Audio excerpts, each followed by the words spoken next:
Сегодня вам вручается высокая государственная награда Российской Федерации. Орден за заслуги перед Отечеством третьей степени.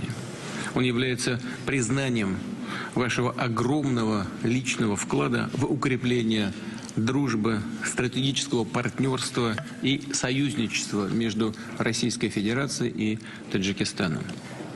Не будет преувеличением сказать, что самые значимые достижения в российско-таджикистанских отношениях в политике, в экономике, науке, образовании, культуре непосредственно связаны с вашей активной позицией, заинтересованным участием и поддержкой всех этих направлений и начинаний.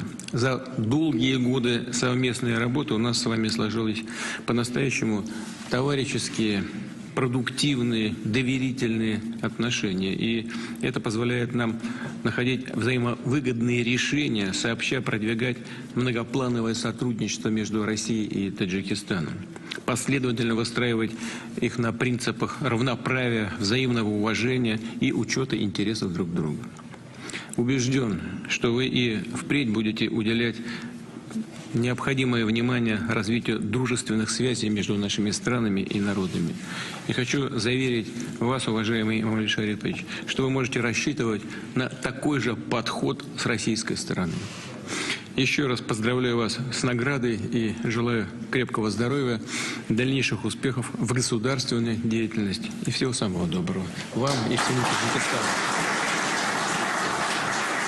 Указом президента Российской Федерации за большой личный вклад в укрепление отношений стратегического партнерства и союзничества между Российской Федерацией и Республикой Таджикистан, а также в обеспечении региональной стабильности и безопасности, орденом за заслуги перед Отечеством третьей степени награжден Эмомали Рахмон, президент Республики Таджикистан.